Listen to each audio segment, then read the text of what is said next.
Hello मेरे प्यारे बच्चों, कैसे हो बेटा। आई होप आप लोग एकदम बढ़िया होंगे, अच्छे से पढ़ रहे होंगे। बेटा आज हम रेशियो एंड प्रोपोर्शन का दूसरा लेक्चर स्टार्ट करने जा रहे हैं। ऑलरेडी हमारा पहला लेक्चर हो गया है, उसकी डीपीपी भी आपको मिली है और आई होप कि आप लोगों ने वो डीपीपी सॉल्व भी की होगी। तो आज की क्लास में हम क्या क्या देखने वाले हैं एक बार जरा डिस्कस कर लेते हैं। बेटा आज की क्लास में हम देखेंगे कंपैरिजन ऑफ रेशियोज। हमने रेशियो एंड प्रोपोर्शन का मतलब समझा था फर्स्ट क्लास में, रेशियो के कुछ प्रॉपर्टीज भी पढ़ी थी। आज हम देखेंगे रेशियो को कंपेयर कैसे किया जाता है। अगर कोई दो रेशियोज आपको गिवन है तो उनको हम कंपेयर कैसे करते हैं, इसका कोई तरीका होता है क्या? यस ऑब्वियसली होता है। तो कैसे करते हैं सर, तो एक बार देख लेते हैं और फिर उसके बाद हम देखेंगे practice set 4.2 second practice set जो है उसके अंदर कुछ क्वेश्चंस गिवन है, उन क्वेश्चंस को भी आज हम सॉल्व करके देखने वाले हैं। ठीक है बेटा, चलो। तो देखो कंपैरिजन ऑफ रेशियोज क्या होता है। फॉर एग्जांपल ये जो नंबर से ए बी सी डी ये सब पॉजिटिव है, ऐसा कंसिडर करना है। सब पॉजिटिव, चार पॉजिटिव नंबर्स अगर हम लेंगे बेटा, तो मान लो मेरे पास एक रेशियो है ए बाई बी और दूसरा रेशियो बेटा सी बाई डी। तो इन दो रेशियोज को मुझे कंपेयर करना है। कसं करायचं सर? एकदम सोपं आहे। आय थिंक 5th किंवा 6th स्टँडर्ड मध्ये पण तुम्ही स्टडी केलं असेल। पुन्हा एकदा आपण रिवाइज करतोय। अगर हमारे पास दो रेशियोज गिवन है, जैसे कि मेरे पास रेशियो बेटा ए बाई बी, दूसरा रेशो आहे सी बाय डी, यापैकी कोणता रेशो मोठा आणि कोणता रेशो छोटा आहे कसं ठरवायचं? एकदम सोपं आहे। क्रॉस मल्टिप्लिकेशन करा। या दोघांचं मल्टिप्लिकेशन केलं सर मी, ओके। आता या दोघांचं मल्टिप्लिकेशन करा, किती येईल? राईट, ए इंटू डी बी इंटू सी, बरोबर की नाही? एवढं तर करू शकता ना यार। क्रॉस मध्ये मल्टिप्लिकेशन करा आणि त्यांचे आन्सर इथे लिहून ठेवा। आता बघा हे जे मल्टिप्लिकेशन आहे ए डी हे जर मोठं असेल, ए इंटू डी जर मोठा असेल तर याचा अर्थ आपला हा रेशो मोठा आहे। हे बघा ही लाईन म्हणजे स्टार्ट इथूनच करायचं तुम्हाला। असं मल्टिप्लिकेशन करा, हे इथं लिहा। जर हे मल्टिप्लिकेशन मोठं आलं तर हा रेशो मोठा, जर हे मल्टिप्लिकेशन छोटं आलं याच्यापेक्षा तर मग हा रेशो छोटा। राईट, बघा आता एडी इज ग्रेटर, एडी म्हणजेच A into D, AD is greater than BC, then the first ratio A by B is greater than C by D. समजलं का? Yes. आता इथे काय सांगितलं बघ, if AD is less than BC म्हणजे A into D is less than B into C। तो ये जो मल्टीप्लीकेशन है A into D, अगर ये छोटा आया तो फिर पहला रेशियो जो है अपना वो हो जाएगा बेटा छोटा। Simple, yes. तो A into D अगर AD अगर BC से छोटा है तो फिर first ratio A by b जो है वो C बाई डी से छोटा रहेगा। और ऑब्वियसली अगर AD मतलब ये A और D का मल्टीप्लिकेशन ये B और C के बराबर आया तो समझ जाओ कि दोनों रेशियोज कैसे हैं बेटा, इक्वल है। अगर इनका प्रोडक्ट इक्वल आया तो दोनों रेशियोज भी कैसे हो जाएंगे, इक्वल हो जाएंगे। एग्जाम्पल देना है, चलो एग्जाम्पल के साथ देखते बेटा। मान लो मेरे पास दो रेशियोज है, फिर क्लियर हो जाएगा आपको। 5/3 है और 1/6 है। अब बताओ कौन सा बड़ा है कौन सा छोटा है? तो इसके लिए मैं क्या करूंगा, इसके लिए मैं ये वाला मल्टीप्लिकेशन करूंगा। तो 5 इंटू 6 कितना आता बेटा? 5 इंटू 6 तो 30 होता है सर। और 3 इंटू 1 क्या होगा? 3 होगा। तो ये बड़ा है ना, इसका मतलब 5/3 बड़ा है। समझ में आ रहा है? अगर मान लो मैंने ऐसा कुछ दे दिया आपको 1/2 और यहाँ पे है 4 और यहाँ पे है 2, है ना। अब देखो इसका मल्टीप्लिकेशन करो बेटा, 4 इंटू 1 क्या होगा? 4 होगा। और 2 इंटू 2 भी क्या होता है? 4। अरे इक्वल है। ये जो क्रॉस मल्टीप्लिकेशन किया था मैंने वो दोनों का मल्टीप्लिकेशन इक्वल है। इसका मतलब ये दोनों रेशियोज इक्वल है और दिख भी रहा है ना, दोनों रेशियोज इक्वल है। क्योंकि इसको अगर मैं सिंप्लीफाई करूंगा बेटा तो ये 2 1 जा 2, 2 2 जा 4, तो 1/2 ही आएगा। मतलब दोनों रेशियोज की वैल्यू जो है वो सेम है। क्लियर, एकदम क्लियर। तो इसलिए हमें बस क्रॉस मल्टीप्लिकेशन करके देखना है। अगर ये प्रोडक्ट बड़ा आया तो ये रेशो बड़ा, ये वाला प्रोडक्ट अगर छोटा आया तो फिर रेशो छोटा। समजलं सर्वांना? सोपा एकदम। चला आता याच्यावर आपण काही क्वेश्चन्स करूया आणि क्वेश्चन्स मधून तुम्हाला आणखी क्लिअर होईल की या हा जो कॉन्सेप्ट आहे हा क्वेश्चन सॉल्विंग मध्ये आपण कसा वापरू शकतो। ठीक है बेटा, चला पुढे जाऊया आपण।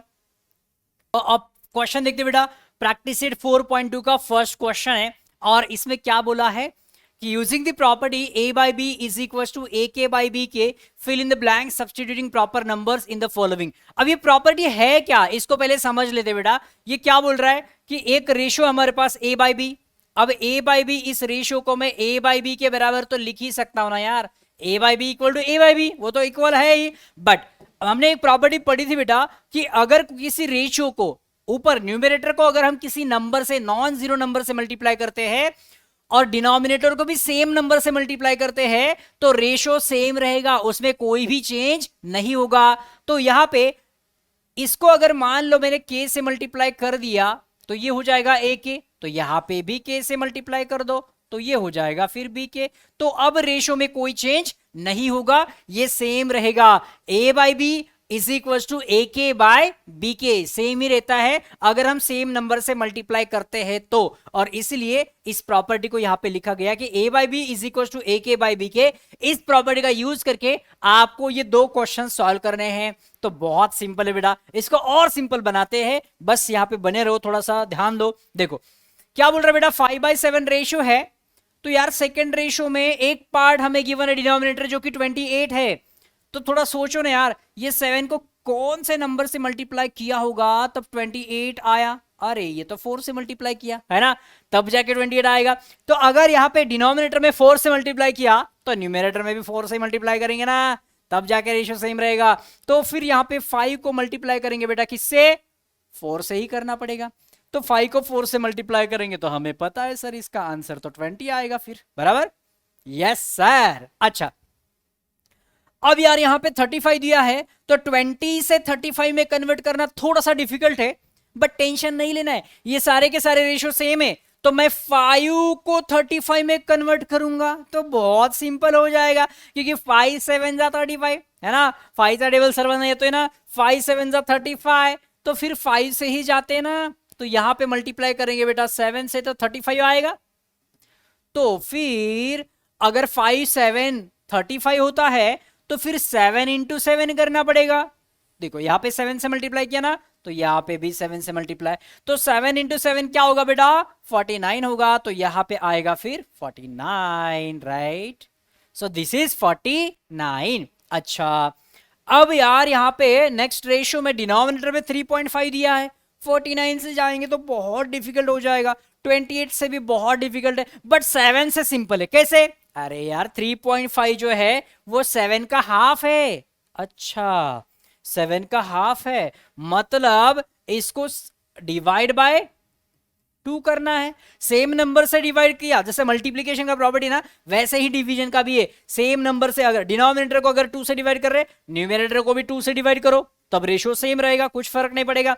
तो यहाँ पे 7 को 2 से डिवाइड करेंगे तो 3.5 आएगा, तो 5 को भी 2 से डिवाइड करो ना, तो फिर क्या मिलेगा बेटा? 5 को अगर 2 से डिवाइड करेंगे ना यार तो मिलेगा 2.5। हो गया हमारा पहला क्वेश्चन सॉल्व, एकदम इजी। समझ में आया बेटा की इस प्रॉपर्टी का हमने यहाँ पे यूज कैसे किया, या प्रॉपर्टीचा वापर आपण इथं कसा केलाय सर्वांना समजलंय? चला तर मग हे जर समजलं असेल तर आता सेकंड क्वेश्चन आपल्याला फटाफट सॉल्व करायचं आहे। Are you all ready? चलो स्टार्ट करते बेटा। सेकंड क्वेश्चन देखो, 9 से 4.5 हो गया, तो 9 का तो हाफ होता है 4.5, बराबर? म्हणजे 2 ने डिवाइड केलं, मग या 14 ला पण 2 ने डिवाइड करा ना, म्हणजे 7 होईल। समजलं? Yes sir. आता एक काम करू, या 7 ला जर 6 ने मल्टीप्लाई केलं, 7 6 जा 42, पण 4.5 ला 6 ने मल्टीप्लाई करायचंय सर। सोपं आहे तसं, पण काही जणांना अवघड वाटत असेल, त्यामुळे आणखी काही सोपा मार्ग आहे का बघू ना। याच्यावरून नाही जायचं मग, कारण हा येतोय, याच्यावरून जाता येईल का? हो, 14 इंटू 3 केलं तर 42 येतं ना, मग 9 इंटू 3 करा, 27 येईल। येस, हे तर एकदम सोपं होतं मग, है ना। 14 इंटू 3 42, तो 9 इंटू 3 27। अच्छा अब क्या करें सर? अब ये 3.5 42 से 3.5 थोड़ा सा डिफिकल्ट है, 7 से तो सिंपल है, लेकिन फिर 4 जो अपने 7 पे लगाया प्रॉपर्टी वही सेम 4.5 पे लगाना पड़ेगा। 7 को डिवाइड किया था मैंने 2 से, तब जाके 3.5 आया, तो 4.5 को भी 2 से डिवाइड करना पड़ेगा फिर, तब जो भी आंसर आएगा मेरा। बट 4.5 को 2 से डिवाइड करना, देखते दूसरा कोई सिंपल ऑप्शन है तो, नहीं तो फिर वही करेंगे। यहां से जाएंगे तो यार अब इस 14 को फिर 4 से डिवाइड करना पड़ेगा, फिर 9 को 4 से, वो भी तो थोड़ा डिफिकल्टी हो जाएगा, बट ठीक है करके देखते, कंपेरेटिवली सिंपल है। देखो 14 को अगर 4 से डिवाइड करेंगे तो 3.5 आएगा। आप बोलेंगे कैसे सर? बेटा 7 को अगर हम 2 से डिवाइड करेंगे तो 3.5 आता है, 7 को 2 से डिवाइड करने के बाद 3.5 आता है, तो 14 को 4 से ही करना पड़ेगा ना, क्योंकि 7 का डबल है 14, right?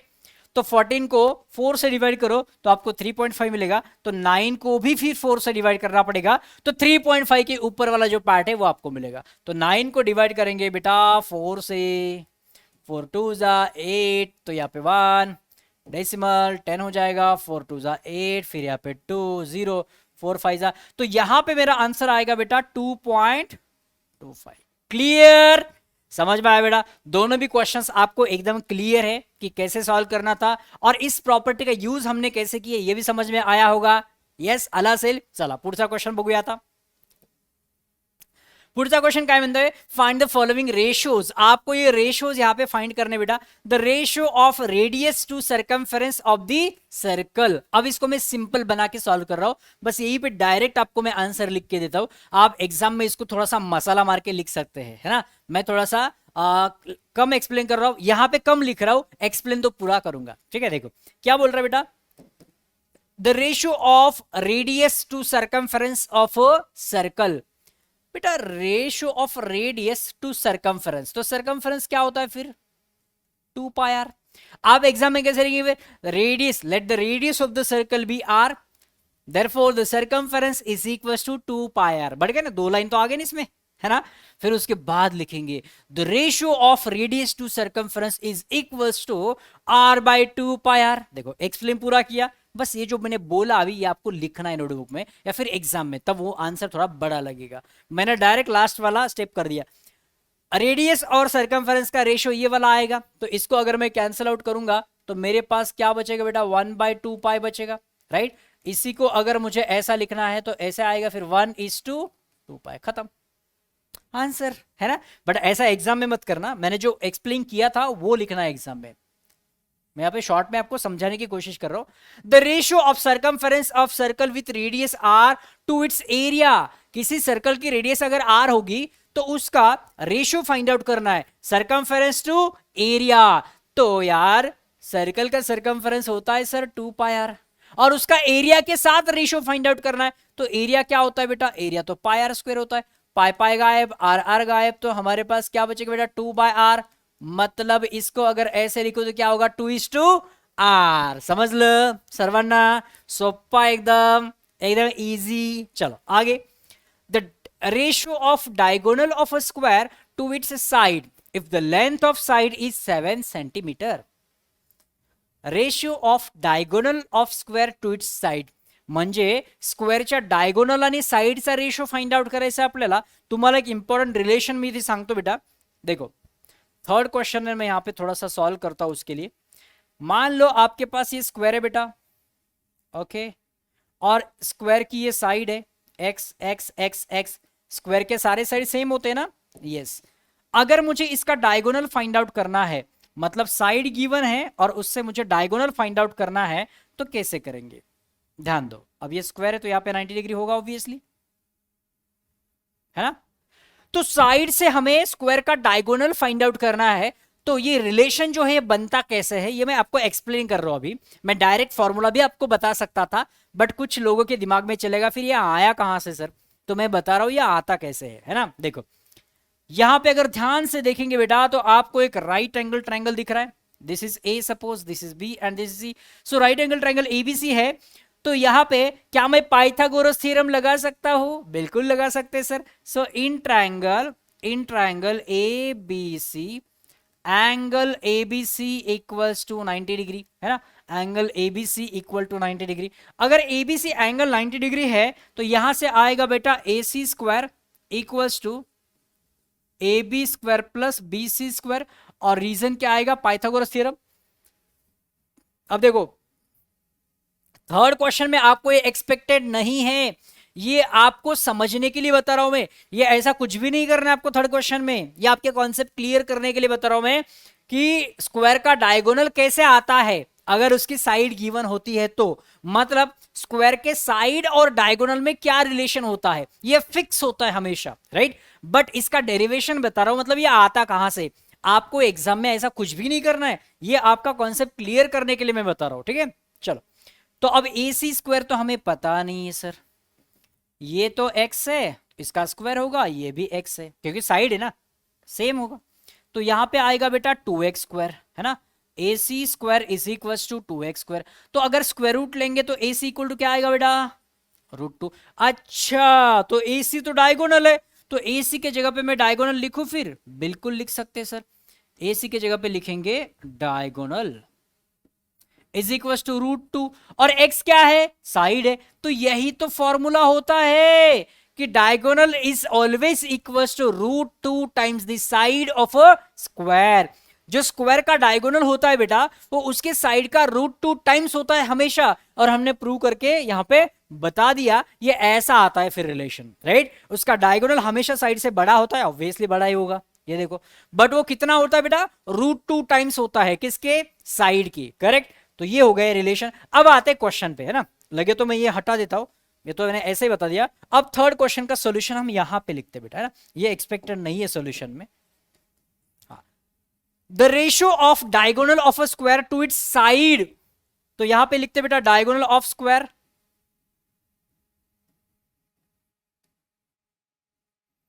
Is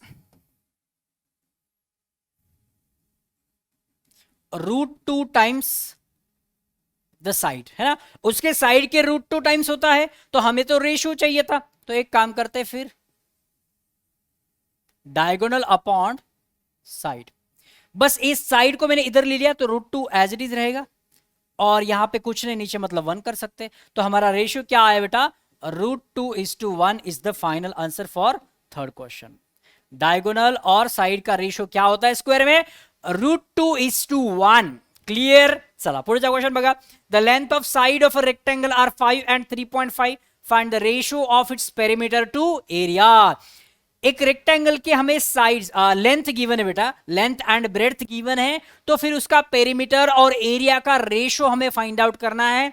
so length is 5 and the breadth is 3.5। तो इसके लिए हमें सेपरेट से एक पेज, अभी स्लाइड लगेगी तो ले लेते। देखो क्वेश्चन नंबर 4 है। क्वेश्चन नंबर 4, लेंथ हमें गिवन है बेटा, length is equal to 5 centimetre, और ब्रेड्थ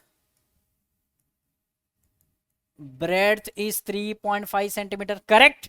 लेंथ और ब्रेड्थ हमें पता है, तो यहां पे पेरीमीटर और एरिया पहले फाइंड आउट करते हैं, उसके बाद हम उसका रेशियो बनाते हैं, इजी रहेगा, है ना। चलो, तो ये सब एक्सपेक्टेड है अभी यहाँ पे। तो यहाँ पे करते बेटा पेरीमीटर, पेरीमीटरचा फॉर्म्युला माहिती का रेक्टेंगलचा, काय सांगा बरं कमेंट बॉक्स मध्ये फटाफट। Perimeter of rectangle is 2 times in bracket length plus breadth, बराबर। तो perimeter of rectangle will be 2l plus B. तो क्या आएगा फिर, ये 2, this is l plus B, so 2 ये हो जाएगा फिर 8.5। 8.5 का डबल क्या होता है रे बेटा, अरे वो तो 17 होता है सर। तो पेरीमीटर तो आ गया। अब एरिया ऑफ रेक्टेंगल का फॉर्मूला क्या आपको पता है, एरिया ऑफ रेक्टेंगल क्या होता है, area of rectangle is equals to length into breadth होता है सर। तो लेंथ कितनी है, लेंथ है 5 और ब्रेड्थ कितनी है 3.5 है सर। अरे अब कैसे करें, मल्टीप्लाई करो ना, 5 5 25, 2 बचेंगे, 5 3 15, 2 17, तो 17.5 सेंटीमीटर स्क्वायर, राइट। एरिया हमेशा स्क्वायर में होता है ना, तो यहां पे सेंटीमीटर यूनिट था, तो सेंटीमीटर स्क्वायर आएगा। अब हमारा इंपॉर्टेंट पार्ट है कि अब हमें रेशियो लिखना है। तो यहां पे लिखेंगे बेटा ratio of perimeter to area is equal to ratio of perimeter to area. Perimeter कितना है बेटा 17 है सर, और एरिया कितना है 17.5 है सर। अब क्या करें, अब कैसे डिवाइड करें, अरे सिंपल है ना। अब इसको एक काम कर दे बेटा, डिवाइड तो होगा नहीं क्योंकि 17 is a prime number, but इसको थोड़ा सिंपल बना देते हैं ना, ये डेसिमल हटा देते हैं। डेसिमल हटाने के लिए मैं एक ऑप्शन ऐसा करता हूं, यहाँ पे 2 से मल्टीप्लाई, तो यहाँ पे भी 2 से मल्टीप्लाई। आप बोलेंगे सर आप तो 10 से मल्टीप्लाई करते थे, 2 से क्यों किया, बेटा 10 से भी कर सकते हैं। 10 से करेंगे तो ये 175 और ये होगा 170, फिर उसको सिंपल आउट करके डिवाइड करके फिर ये आएगा कुछ नंबर में, तो यहां से तो डायरेक्ट उस नंबर पे हम पहुंच जाएंगे, बराबर। कैसे देखो, अभी मुझे बस 17.5 है ना, उसका डेसिमल हटाना था, तो उसको 2 से मल्टीप्लाई करेंगे तो 35 होगा, क्योंकि 17.5 का डबल तो 35 होता है ना, तो डेसिमल तो वैसे भी हट रहा है ना, तो मैं इसको करूंगा बेटा यहाँ पे अभी 35। ऊपर क्या आएगा फिर 34। अब भी तो ये नंबर किसी से डिवाइड नहीं होते ना, होंगे किसी से डिवाइड? यस। आगे फर्दर सिंप्लीफिकेशन पॉसिबल है नहीं है, तो यही हमारा आंसर है। तो हमारा रेशियो आ गया बेटा 34:35। आप अगर 10 से मल्टीप्लाई करते तो क्या होता था सर, वो भी करके बता दो। देखो हमारे पास था बेटा 17/17.5, तो ये 10 और ये 10, राइट। तो अब ऊपर आता है बेटा, चलो इसको मैं थोड़ा सेपरेट करता हूं ना, ये और में है, ये करना एक्सपेक्टेड नहीं है, एक्स्ट्रा का मेथड बता रहा हूं मैं आपको। ये चला बघा काय झालं असतं, ऊपर आता है बेटा 170 और नीचे आएगा 175, है ना। अब इसको 5 से डिवाइड कर सकते क्या? चलो करो 5 से डिवाइड। 5 3 जा 15, यहाँ पे 2 बचे, 5 4 जा 20, 5 3 जा 15, 2 बचे, 5 5 जा। देखो आंसर सेम है। आंसर में कुछ फर्क है? आंसर में कुछ फर्क है? बिल्कुल नहीं है, सेम ही तो आंसर है, राइट। तो आप 10 से भी यहाँ पे मल्टीप्लाई कर सकते थे, मैंने 2 से किया क्योंकि मुझे लगा 17.5 है ना, ये 35 में कन्वर्ट हो जाएगा तो डेसिमल निकल जाएगा। आपके ऊपर है कौन सा मेथड करना है, ठीक है बेटा। चलो तो आई होप आपको ये जो क्वेश्चन है ये एकदम क्लियर है। यहाँ के चारों भी सब क्वेश्चन हमने यहाँ पे कंप्लीट कर दिए। तो ऐसे हम यहाँ पे रेशियोज फाइंड आउट कर सकते हैं बेटा, ठीक है। चलो इसको नोट डाउन करना है, नोट डाउन करो जल्दी। चला पुढे, compare the following pair of ratios. अब हमें यहाँ पे रेशियोज को कंपेयर करना है। हमने स्टार्टिंग में ही देखा था कि कंपेयर कैसे करते हैं, A by B C by D. तो ऐसा मल्टीप्लीकेशन करेंगे तो a इंटू डी का मल्टीप्लीकेशन अगर बड़ा आता है c इंटू डी से तो पहला रेशियो a बाई बी बड़ा है, अगर मल्टीप्लीकेशन छोटा आता है तो पहला रेशियो छोटा है। क्लियर बेटा। तो ऐसे ही हम यहाँ पे कर सकते हैं। तो यहाँ पे हम इसको करेंगे सॉल्व। देखो अभी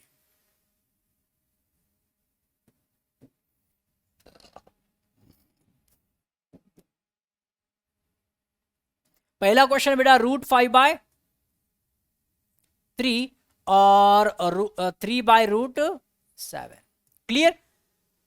अब करेंगे यहां पे क्रॉस मल्टीप्लाई, तो √5 इंटू √7 करो बेटा, तो ये हो जाएगा √5√7, so that is equal to root के अंदर 5 into 7, that is equal to √35। Clear. अब ये वाला मल्टीप्लीकेशन करो तो सर ये तो 3 इंटू 3 9 आता है। अरे लेकिन ये रूट के अंदर है, ये रूट के बाहर है, कंपेयर कैसे करेंगे?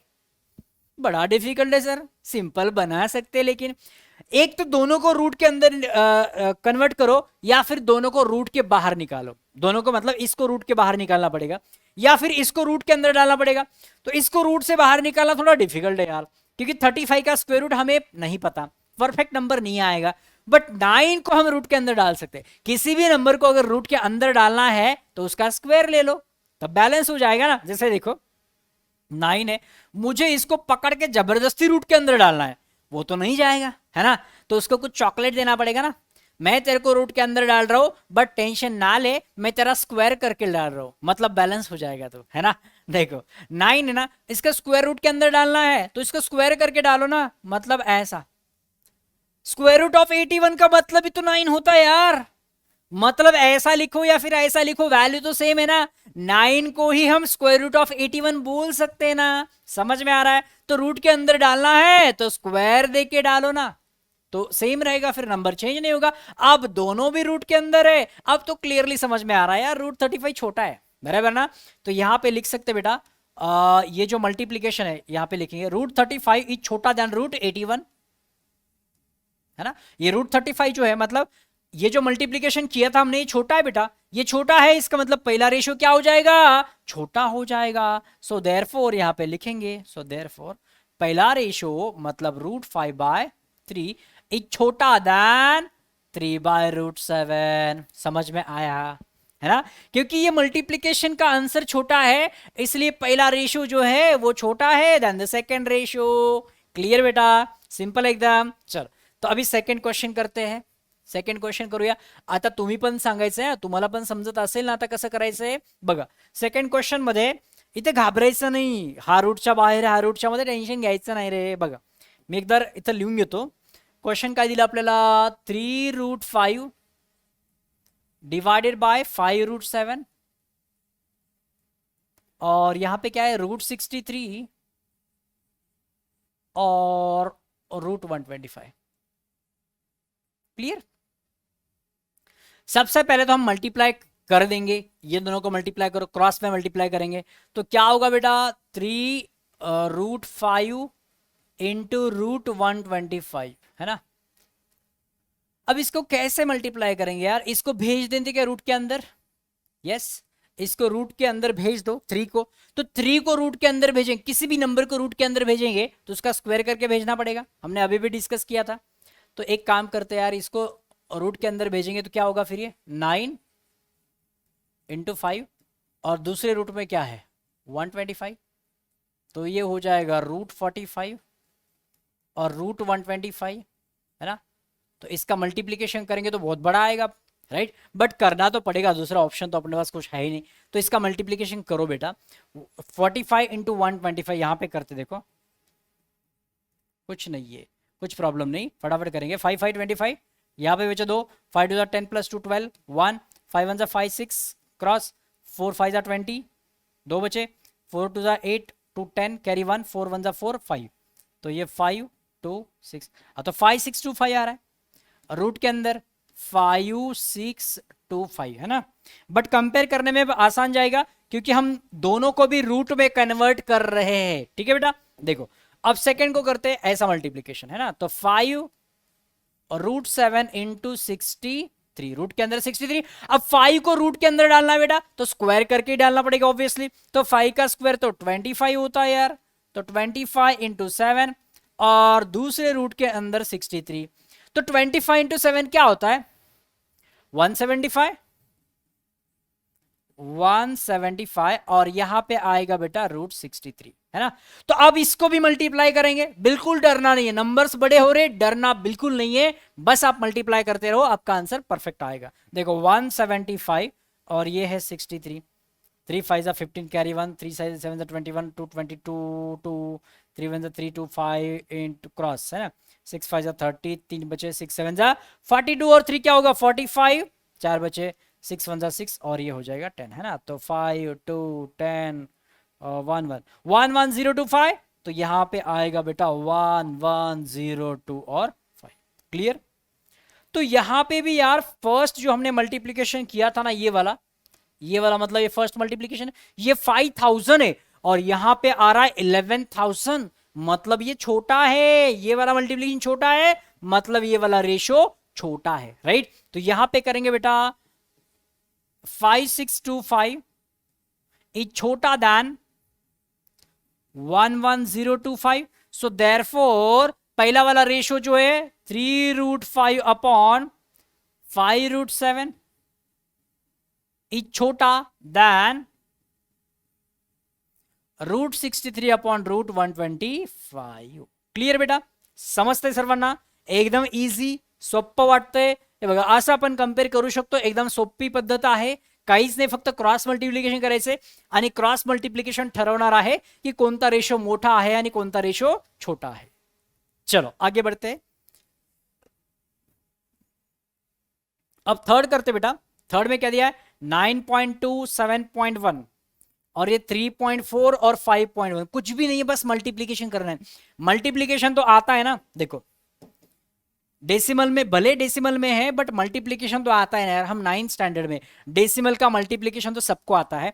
इसका मल्टीप्लीकेशन करो बेटा, देन इसका मल्टीप्लीकेशन करो, अगर ये मल्टीप्लीकेशन बड़ा आया तो फिर ये रेशो बड़ा, अगर ये मल्टीप्लीकेशन छोटा आया इससे तो फिर ये रेशो छोटा, मल्टीप्लीकेशन कर सकते हैं ना। तो ये वाला क्वेश्चन आप करो बेटा, ये डिफिकल्ट जो लगने वाले क्वेश्चंस थे रूट के अंदर थे, इसको मैंने सॉल्व करके बताया, बस डेसिमल वाला आपको सॉल्व करना है और मुझे यहाँ पे कमेंट बॉक्स में बताना है कि कौन सा रेशो यहाँ पे बड़ा है और कौन सा रेशो छोटा है, मतलब फर्स्ट रेशो ग्रेटर है या फिर लेस है, ये आपको बताना है कमेंट बॉक्स में, ठीक है। तो आपके ऊपर छोड़ रहा हूं बेटा एक क्वेश्चन, आप करेंगे, मुझे भरोसा है आपके ऊपर, राइट। चलो आगे बढ़ते हैं, आता काय म्हणतोय, quadrilateral ABCD is a parallelogram, एक पैरेललोग्राम है, the ratio of angle A and angle B of this parallelogram is 5:4, angle A और बी का रेशियो जो बेटा वो है 5:4, तो आपको फाइंड आउट करना है कि उसका एंगल बी क्या होगा, एंगल बी का मेजर क्या होगा, बड़ा ही सिंपल है यार,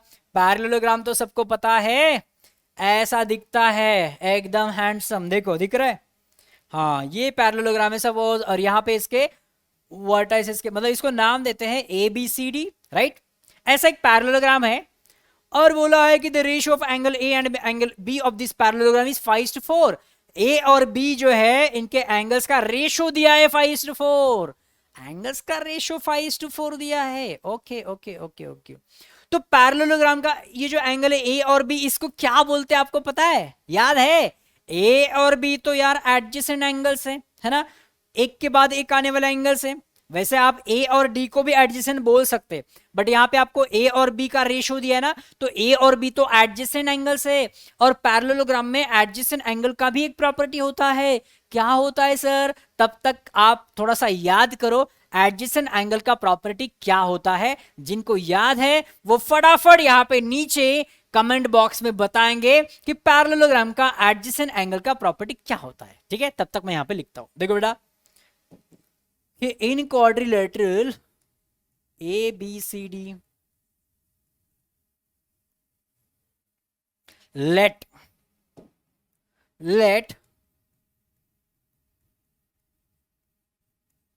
common multiple be x, let common multiple be x, so angle A और एंगल बी का रेशियो आपको गिवन है बेटा, तो यहां पे लिखता हूं मैं angle A is to angle B is given which is 5:4, है ना। एंगल ए और एंगल बी का रेशियो आपको क्या गिवन है बेटा? 5:4। मतलब एंगल ए 5 के मल्टीपल में होगा तो एंगल बी 4 के मल्टीपल में होगा। तो यहां पे लिख सकते हैं angle A is equal to 5x और angle B is equal to 4x। Is it clear बेटा? एंगल ए 5x है तो एंगल बी होगा 4x। अच्छा, बट एक इंपॉर्टेंट प्रॉपर्टी मैंने आपको कमेंट बॉक्स में लिखने के लिए बोला था, किसी ने लिखा है? किसी को याद आया कि पैरेललोग्राम में एडजेसेंट एंगल का सम जो होता है ना वो होता है 180 degree. So the sum of the adjacent angles in a parallelogram is equal to 180 degree. बड़ा सिंपल हो जाएगा अभी। तो यहां पे लिखते बेटा property angle A plus angle B is equal to 180 degree. Reason तो यहां पे लिखेंगे सम ऑफ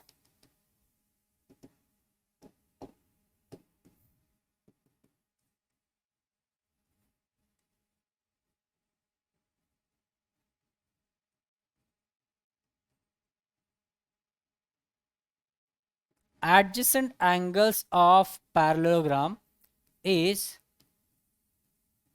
180 डिग्री, है ना। पैरेललोग्राम में एडजेसेंट एंगल का सम होता है 180 डिग्री। तो बस तो फिर हमें तो मिल गया, फिर ए और बी का सम हो जाएगा 180। ए कितना है बेटा? 5x है, बी कितना है? 4x है, इक्वल टू क्या होगा? 180। तो 5x प्लस 4x तो 9x होता है, 9x इक्वल टू 180, तो x इक्वल टू क्या होगा?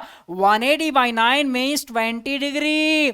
x की वैल्यू मिल गई। हमें क्या पूछा था? Find the measure of angle B. तो b कितना है बेटा? b तो 4x है और हमें यहाँ पे x की वैल्यू मिल गई ना। तो x की वैल्यू अगर आपको पता है तो हम bx फाइंड आउट कर सकते हैं ना, मतलब 4x फाइंड आउट तो कर सकते हैं ना, ऑब्वियसली कर सकते हैं। देखो तो यहाँ पे करेंगे फिर angle b। So therefore angle b is equal to 4x और 4x कितना है बेटा? x इज 20, तो ये आएगा 80। सो यहाँ पे लिख सकते हैं therefore measure of angle B is 80 degree.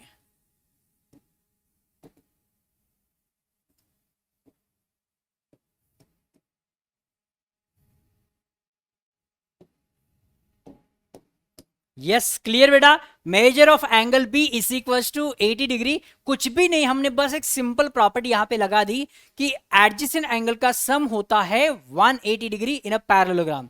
वहां से हमने x की वैल्यू फाइंड आउट करी और उससे हमने एंगल b का मेजर फाइंड आउट किया जो कि है 80 डिग्री। यस, इसको लिख सकते बेटा। चलो फटाफट आगे बढ़ते हैं। नेक्स्ट क्वेश्चन आहे the ratio of length and breadth of a rectangle is 3:1।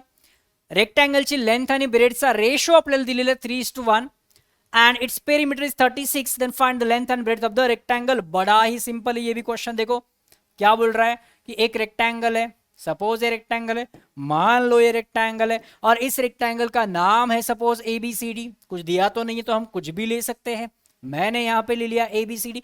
बोला क्या है, the ratio of the length and breadth of the rectangle is 3:1, मतलब लेंथ और ब्रेड्थ का रेशियो आपको गिवन है, तो यहां पे लेते बेटा in rectangle ABCD ratio of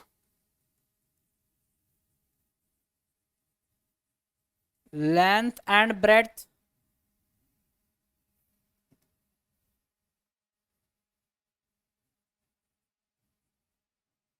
is 3:1। अब रेशो दिया ही है तो फिर कॉमन मल्टीपल लेना ही पड़ेगा, है ना, क्योंकि एग्जैक्ट थोड़ी ना होता है यार कि लेंथ 3 है और ब्रेड्थ 1 है, ऐसा नहीं होता है। लेंथ 3 के मल्टीपल में है और ब्रेड्थ 1 के मल्टीपल में, ऐसा होता है वो, है ना। तो इसके लिए तो फिर हमें कॉमन मल्टीपल लेना ही पड़ेगा, तो यहां पे लेते बेटा let common multiple be x,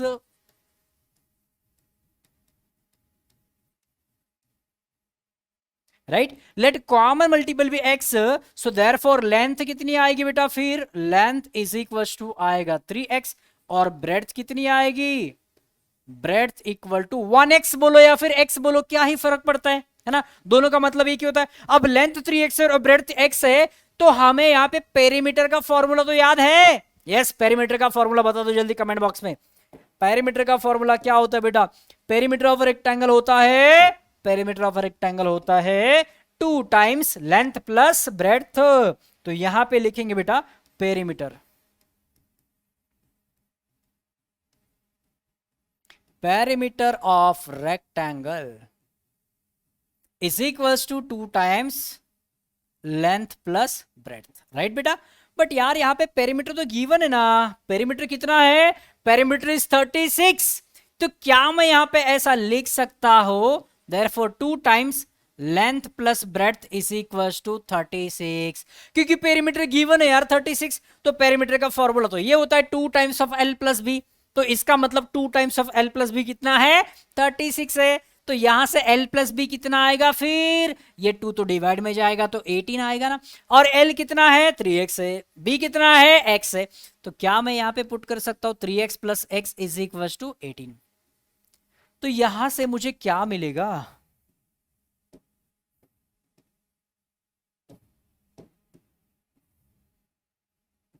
देखो यहां से मुझे क्या मिलेगा, 3x plus x is equal to 18 है, तो ये हो जाएगा बेटा 4x इज इक्वल टू 18, तो x इज इक्वल टू क्या आएगा 18/4 मींस 4.5 ना, यस, तो x will be equal to 4.5।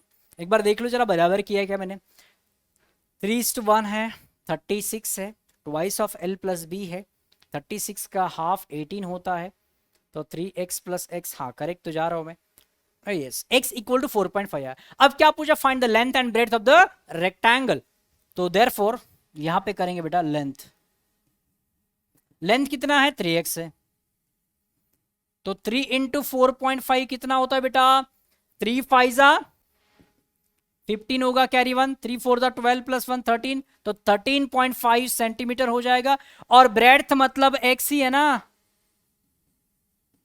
और x की वैल्यू तो 4.5 सेंटीमीटर है, तो हो गए हमारे answer, length is equal to 13.5 centimetre and the breadth is equal to x is in breadth, और x की वैल्यू क्या आ गई हमारी 4.5, तो length is 13.5 centimetre and breadth is 4.5 centimetre, clear बेटा, तो ये हो गया हमारा सॉल्यूशन, इजी है, इसको नोट डाउन करो जल्दी।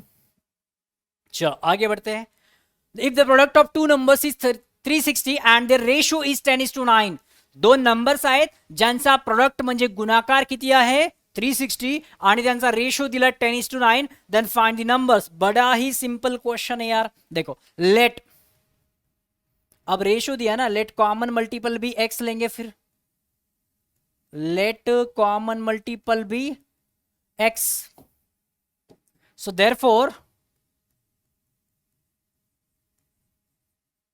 numbers are 10x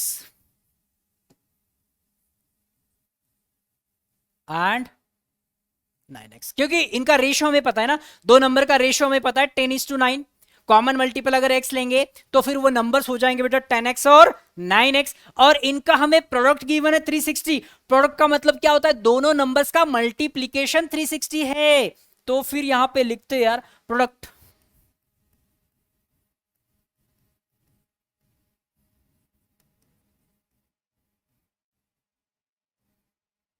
is equals to 360, right. और यहां पे लिखेंगे बेटा गिवन, ठीक है, यहां पे लिखेंगे हम गिवन। अब प्रोडक्ट ऑफ टू नंबर्स क्या होता है बेटा, यहां पे तो एक नंबर 10x और दूसरा नंबर 9x है, इज इक्वल्स टू क्या होगा 360 होगा। 10x इंटू 9x कितना होता है यार, 10 इंटू 9 विल बी 90, और ये x इंटू x होगा x square, that is equals to 360। तो यहां से x स्क्वायर इक्वल टू क्या आएगा 0 0, तो वैसे भी cancel. 36 divided by 9 will be 4, तो x is equals to 2। x equal to कितना आएगा बेटा, x इक्वल टू यहां पे लिखेंगे टेकिंग स्क्वायर रूट, या फिर टेकिंग पॉजिटिव स्क्वायर रूट लिखेंगे, क्योंकि हमने एक ही ले लिया। स्क्वायर रूट तो वैसे दो होते, एक्स स्क्वायर इक्वल टू 4 है तो x equal two plus minus 2 आएगा, बट हम पॉजिटिव ले रहे हैं क्योंकि ये क्या है, दो नंबर्स है और यहां पे कुछ बोला नहीं कि वो नेगेटिव है। टेकिंग पॉजिटिव नंबर्स हम कंसिडर करेंगे, नंबर्स पॉजिटिव है, taking positive square root, x equal to 2 आया। अब हमें नंबर्स फाइंड आउट करने हैं, फाइंड द नंबर्स बोला है, तो नंबर्स कैसे फाइंड आउट करेंगे। फिर हमारा पहला नंबर था सर 10x और दूसरा नंबर है 9x, तो यहां पे करेंगे ना फिर 10x is equal to 10 into 2 is equal to 20, और 9x इज इक्वल टू क्या होगा बेटा 9 into 2 that is equal to 18। So therefore numbers are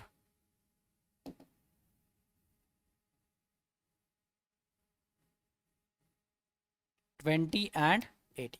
clear, जो नंबर्स है रिक्वायर्ड नंबर्स है वो है 20 एंड 18। आप क्रॉस चेक भी कर सकते हैं यार, इन दोनों नंबर्स का मल्टीप्लिकेशन करके देखो ना, 20 इंटू 18 मल्टीप्लिकेशन करो ना 360 आएगा, और बोला था ना कि if the product of two numbers is 360, तो बराबर आ रहा है, ये दोनों का मल्टीप्लिकेशन 360 ही आ रहा है, करेक्ट है। यस, आगे बढ़ते हैं बेटा, चलो आगे बढ़ते हैं।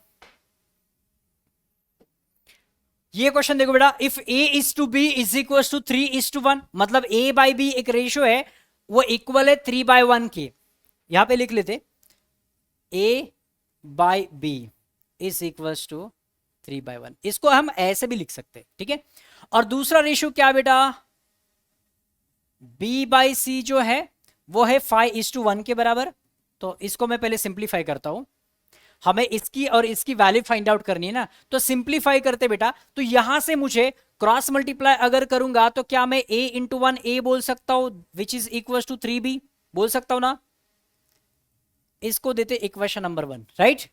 अब सेकंड रेशियो क्या है बेटा, सेकंड रेशियो है, यहां पे लगे तो आप लिख सकते हैं given, second ratio b by c, b is to c को b बाई सी लिख सकते, is equal to 5 is to 1 मतलब 5 बाई 1, राइट। अब क्रॉस मल्टीप्लाई करेंगे तो b इंटू 1 b 5c हो जाएगा,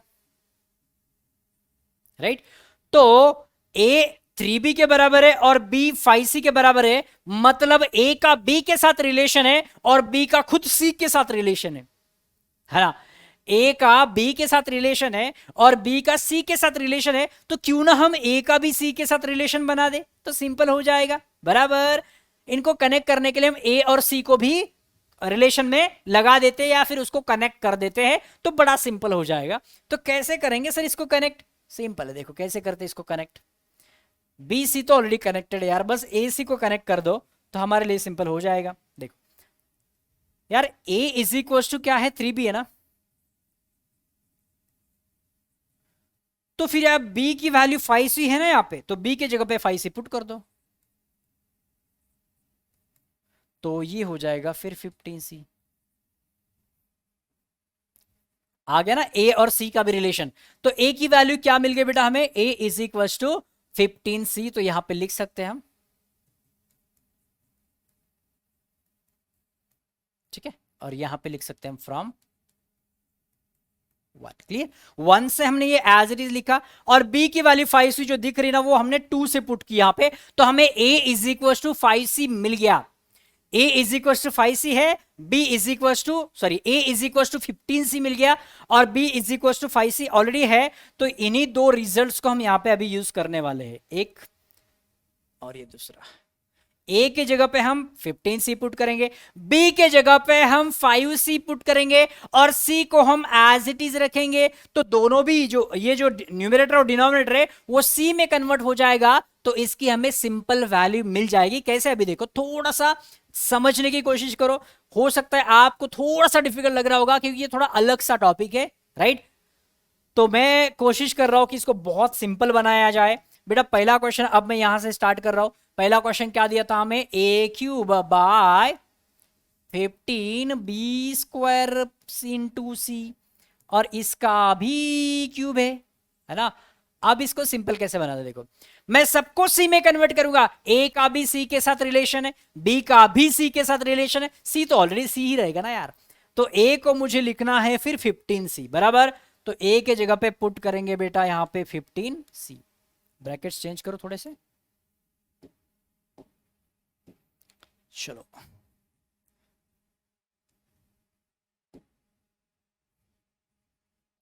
ए की जगह पे लिखेंगे बेटा 15c, बट ए का क्यूब है ना, तो 15c का क्यूब और उसके बाहर भी तो क्यूब है यहां पे। 15 तो एज इट इज रहेगा। b की वैल्यू क्या है यार, b की वैल्यू 5c है, तो b के जगह पे पुट करेंगे बेटा 5c और c तो c ही रहेगा बराबर। देखो मैंने a को बस रिप्लेस कर दिया 15c से और b को मैंने रिप्लेस कर दिया यहाँ पे 5c से, जो कि है यहाँ पे दिया हुआ है ना। बस इसको सॉल्व करो, आपका आंसर आ जाएगा, है ना। वैल्यूज पुट किए हमने, अब इसको थोड़ा सा सिंप्लीफाई करो, आपको आंसर मिल जाएगा। अब देखो 15 का क्यूब क्या होता है सर, 15 का क्यूब क्या होता है, याद नहीं है सर, याद नहीं है तो मल्टीप्लाई कर। 15 का स्क्वायर तो याद होगा, 15 का स्क्वायर 225 है, इसको और एक 15 से मल्टीप्लाई कर दे तो आंसर मिलेगा बराबर। देखो 15 5 जा 75, 7 बचे यहाँ पे, 15 2 जा 30, 30 और 7 37, 3 बचेंगे, 15 2 जा 30, 30 और 3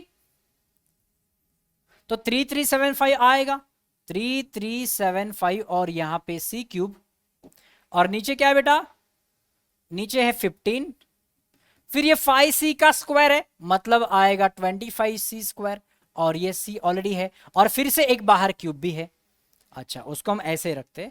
अब यहां पे देखते कुछ सिंप्लीफाई होता है तो, अरे यार इसका क्यूब निकालने की जरूरत नहीं थी। कैसे सर, देखो अब मैं इसको और सिंपल करता हूं। क्यूब निकालने की जरूरत नहीं थी, यहाँ पे उसको सिंपल किया जा सकता था। 15 का क्यूब मतलब होता है सर 15 इंटू 15 इंटू 15 और ये सी क्यूब है ना, तो एक 15 तो गायब हो जाएगा ना, ठीक है। अब फिर से कैंसिल आउट होता है ना सर, 5 5 जा 5 3 जा फिर 5 3 जा, तो ऊपर क्या आएगा बेटा, ऊपर आएगा 3 इंटू 3 9 सी क्यूब, ऊपर आएगा 3 इंटू 3 9 सी क्यूब, और नीचे क्या है बेटा, ये 15 15 तो ऑलरेडी गायब, ये 5 5 जा और 5 3 जा, फिर 5 1 जा 5 और 5 3 जा, तो नीचे तो ये नंबर कुछ बचा ही नहीं अभी। सी स्क्वायर और सी है मतलब ये सी क्यूब, ओ हो, ये भी तो यहाँ पे कैंसिल किया जा सकता था ना। ये देखो सी क्यूब और सी स्क्वायर और सी क्यूब कैंसिल, तो अब ऊपर बचा बस 3 इंटू 3 था यहाँ पे, 3 इंटू 3 9 और 9 का क्यूब। देखो ये नीचे तो सब कैंसिल है और ये सी भी कैंसिल है, तो यहाँ पे 3 इंटू 3 बस 9 बचा है, और 9 का क्यूब क्या होता है सर, 9 का क्यूब होता है बेटा 729। This is my final answer, right, simple. चलो आगे बढ़ते बेटा, तो ये क्वेश्चन भी हमारा सॉल्व हो गया। अब ये क्वेश्चन आप सॉल्व कर सकते हैं क्या, बिल्कुल कर सकते हैं। मैंने आपको यहाँ पे रेडीमेड वैल्यूज दिए हैं, ए की जगह पे बस आपको 15c पुट करना है और बी की जगह पे आपको 5c पुट करना है, और सेम ऐसे ही करना है। ये तो भी थोड़ा डिफिकल्ट था, इसमें तो कुछ है ही नहीं, ए का स्क्वायर है अपॉन 7bc है। तो ये क्वेश्चन आप खुद से करेंगे बेटा, जो लोग खुद से सॉल्व कर रहे हैं या फिर जिन्होंने किया है, जिनका आंसर करेक्ट आया है, वो फिर बाद में कमेंट बॉक्स में बताएंगे कि सर प्रैक्टिस इट, ये जो भी नंबर है अपना, या फिर स्लाइड नंबर डाल दो, वो सिंपल रहेगा। अपना स्लाइड नंबर क्या है, 11 है, slide number 11 my answer is correct, ऐसा लिखेंगे। क्या लिखेंगे, slide number 11 my answer is correct. ठीक है बेटा, आपको सॉल्व करना है और उसके बाद कमेंट बॉक्स में लिखना है कि आपने सॉल्व किया है और आपका आंसर करेक्ट आया है। ठीक है बेटा, चलो सेकंड क्वेश्चन आपके ऊपर छोड़ रहा हूं मैं। आगे बढ़ते बेटा। अब ये क्वेश्चन देखो, दिखने में बड़ा डेंजर दिख रहा है बट है तो कुछ नहीं इसमें। इफ स्क्वायर रूट के अंदर है रूट 0.04 इंटू 0.4 इंटू ए, कुछ तो गड़बड़े यहाँ पे क्या हुआ। अच्छा ये अलग है, ये अलग है। ओके एक बार मैं चेक कर लेता हूँ बेटा, यहाँ पे थोड़ा सा गड़बड़ लग रहा है मुझे। यहाँ पे क्या है थोड़ा सा एक बार चेक कर लेते हैं।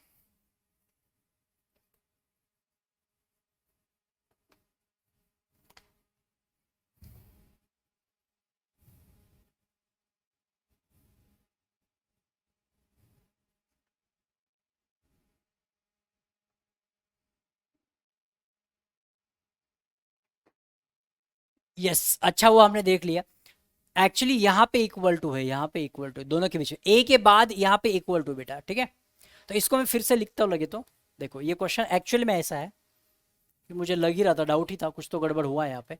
0.04 इंटू 0.4 इंटू ए, ये सब रूट के अंदर equals to 0.4 into 0.04 into root b. ऐसा क्वेश्चन है बेटा। तो आपको फिर इस रेशियो की वैल्यू फाइंड आउट करनी, ए बाई बी जो रेशियो है इसकी वैल्यू आपको फाइंड आउट करनी है। कैसे करेंगे यार? हो देखो यहाँ पे ए भी तो रूट के अंदर है और बी भी रूट के अंदर है, और हमें तो ए बाई बी फाइंड आउट करना है। तो इसके लिए ए और बी को पहले रूट से बाहर निकालना पड़ेगा। ए और बी को अगर रूट से बाहर निकालना है तो क्या करेंगे?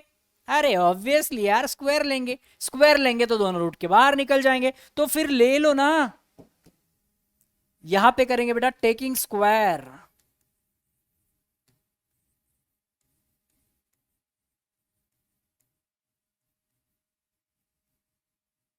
On both sides.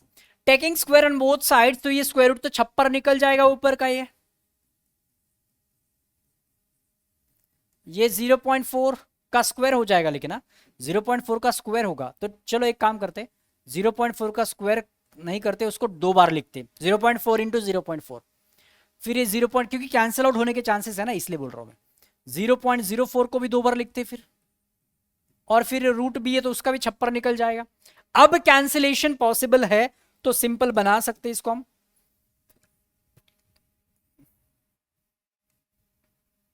ठीक है। 0.4 और 0.04 एक एक पेयर कैंसिल हो गया। अब बचा क्या मेरे पास? अब मेरे पास यहां पे बचा ए, इसका जो बी है इसको इधर बुलाओ तो रेशियो बनाएगा ए बाई बी। अब यहां पे है मेरे पास 0.4 और 0.04, लेफ्ट साइड में क्या बचा है? कुछ नहीं कुछ नहीं कुछ नहीं, 1, कुछ नहीं बचा लेफ्ट साइड में मेरे पास, कुछ भी नहीं, मतलब 1 है ना। तो अब इसको मल्टीप्लाई कर दो और यही हमारा फाइनल आंसर हो जाएगा बेटा। ये 4 तो 16 होता है। अब डेसिमल के बाद कितने डिजिट्स है? यहां पे 1 है, यहां पे 2 है, मतलब 3 है। तो 1 2 और ये 3, तो ये हो जाएगा 0.016। तो ये हो जाएगा मेरा, नहीं ऐसा नहीं, ऐसा लिखेंगे हम, ऐसा लिखूं है ना, अच्छा लगेगा ना, इसके डिनोमिनेटर में कुछ नहीं मतलब 1, राइट। तो ये हो गया मेरा आंसर, राइट बेटा। तो इसको हम ऐसे भी लिख सकते हैं, दैट इज हॉरिजॉन्टल में a is to b is equal to 0.016 is to 1। Clear बेटा, एकदम सिंपल।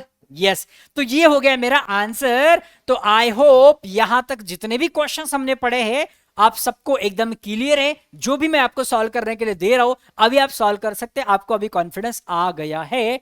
और इन दिस वे ये लास्ट क्वेश्चन अब हम यहां पे देखेंगे, जहां पे हमें क्या दिया बेटा, x प्लस 3 is to x plus 11 is equal to x minus 2 is to x plus 1। Simple है यार, देखो बस इसको ना ऐसे लिखते, ये इज टू दिया है ना, इसको डिवीजन में कन्वर्ट करते, x प्लस 3 है, नीचे क्या है x प्लस 11 और is equal to x minus 2 है, और नीचे बेटा x प्लस 1। क्लियर, ऐसा भी लिख सकते हैं डिवीजन में। अब करेंगे बेटा क्रॉस मल्टीप्लीकेशन, तो ये होगा x प्लस 3 इंटू एक्स प्लस 1, दूसरे ब्रैकेट में x प्लस 11 और सॉरी दूसरे साइड में, और यहां पे x माइनस 2। ऐसा तो कर सकते हैं ना यार, सिंपल है ना। चलो अब करेंगे multiply, x into x x square, x into 1 1x, 3 into x हो जाएगा 3x, 3 इंटू 1 हो जाएगा 3 is equal to x into x, फिर से एक बार x square, x into minus 2 होगा माइनस 2x, फिर 1 इंटू एक्स होगा x, फिर -2 हो जाएगा, फिर x स्क्वायर गायब, ये 3x plus x will be 4x plus 3, ये x minus 2x will be minus x, और ये -2, ये माइनस एक्स लेफ्ट साइड में आएगा तो प्लस होगा, तो 4x प्लस एक्स 5x हो जाएगा, और ये -2 है, ये सॉरी ये +3 है, तो राइट साइड में जाके -3 होगा, तो -2 और -3 विल बी -5, तो x इज इक्वल टू -5/5 -1। मेरा आंसर तो आ गया, x इज इक्वल टू -1। बहुत ही सिंपल था। यस बेटा, बहुत सिंपल था। चलो फिर आगे बढ़ते हैं, and in this way we have completed today's class. तो चलो बेटा मिलते हैं नेक्स्ट क्लास में। Bye bye, take care.